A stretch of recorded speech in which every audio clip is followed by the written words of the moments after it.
Meet two sisters, Judith Foyabo and Ethel Casper. These two inspiring ladies have created an organization called FOADAC, or Foundation for Orphaned, Abandoned, and Disabled African Children. It's a nonprofit organization dedicated to helping the needy. Here is our report. Good day, Judith Foyabo, Ethel Casper. Welcome to our show. Thank you, Charlotte. Thank you, Charlotte. You're welcome. So, how did this all start? Whose idea was it? Well, actually, it was mine. My name is Ethel Casper. I'm the CEO founder for FOADAC, the Foundation for Orphaned, Abandoned, and Disabled African Children. This all came about because I haven't been home in a very long time, and when I went back home in 2005, I was appalled by what I saw, and I realized I needed to do something and do it right away. And when I got back here, I talked to my sister about it, and during our conversation, it just came about just through talk, and we were ready to go. That's basically how it started, just like through conversation and seeing that there was a need for children. There was just a little bit helps one at a time. Thank you, Ethel. Now, from your recent press release dated October 2nd, 2009, FOADAC did a lot of fundraising through Karma Loop TV and their other host of sites. Now, how successful was this event?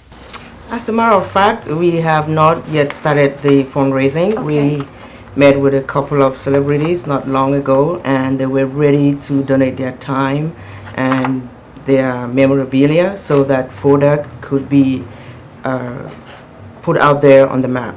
I do have a press release with me about the fundraiser, so I could just tell you what it is. Please, go ahead. The world-renowned pop culture icon and artist Shepard Fairey shows his philanthropic side by donating a signed artist proof of the 11th Hour movie poster to FOADAC's Celebrity Virtual Telethon, and this is going to be on KarmaLoopTV.com. And this was done to raise money and awareness for FOADAC, which is the Foundation for Orphaned, Abandoned, and Disabled African Children. The rare artist proof of Fairey's increasingly valuable work is available exclusively on eBay for an opening bid of $750. The competitive bidding is already up to $1,200, with the auction ending on October 6th.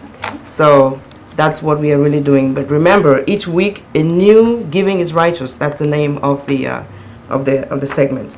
It will be premiered on Karma Loop TV's 3.5 million dedicated viewers worldwide. Okay, and I'm sure if people want more information, they can go on your website? Yes, FOADAC.org, www.foadac.org. Perfect, thank you, how exciting. Now, how successful have your efforts been in Cameroon and other places where you do humanitarian work? I go to Cameroon once a year, sometimes twice a year, depending on the need. And what I do is take back home clothing, school supplies, shoes, books and pencils, medications and things like that.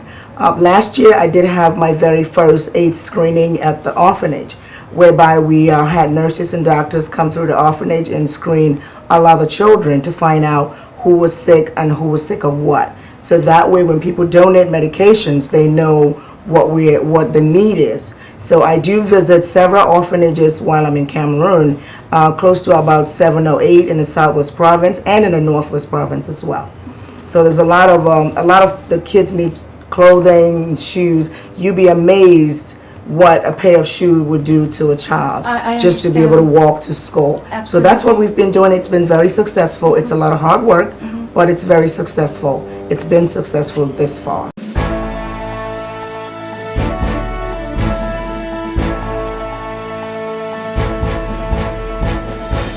The Democratic Republic of Congo is at the top of the list of countries where armed forces and militia groups use children as soldiers, sexual slaves, or even laborers. There may be as many as 30,000 Congolese children fighting or living with armed forces or militia groups. An estimated 30 to 40% of them are girls. Children are forced into service, and many are left with no choice but to join the militias.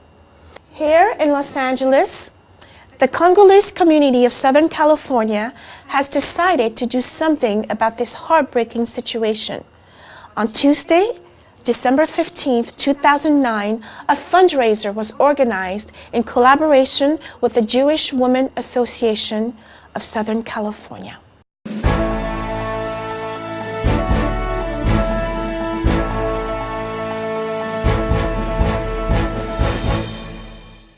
Around the globe, Ethiopian Prime Minister Meles Zenawi addresses Copenhagen Conference on behalf of the Africa Group.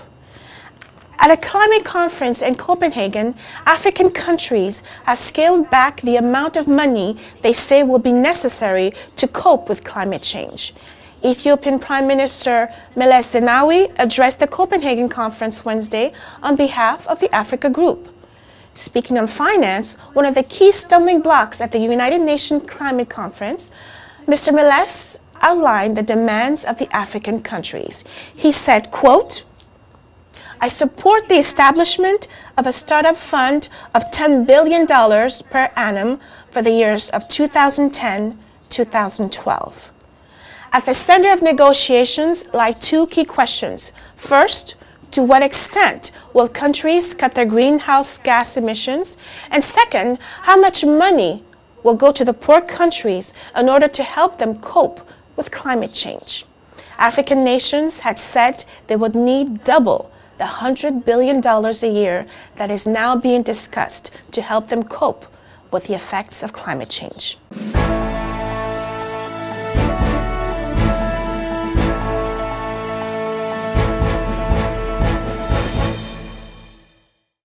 France returns stolen Egyptian art. Yes, during a meeting with his Egyptian counterpart in Paris on December 14, 2009, French President Nicolas Sarkozy handed back the last of 5 stolen Egyptian relics that ended up in a French museum. The handover closes only one chapter in an international dispute over the recovery of ancient artifacts. At issue are 3,000-year-old relics taken from a wall painting of an ancient Egyptian tomb. The Louvre Museum in Paris had purchased the objects a few years ago, apparently believing they had been acquired legally. But Cairo's Antiquities Department argued they had been stolen. In October, it cut off ties with the Louvre in protest. French President Nicolas Sarkozy handed back the last of the relics to visiting Egyptian President Hosni Mubarak during a luncheon meeting in Paris on December 14, 2009. But there are plenty of other antiquities disputes that remain unresolved. Among them, Egyptian authorities want the British Museum to hand over the Rosetta Stone and a museum in Berlin to relinquish a bust of the ancient Egyptian queen Nefertiti.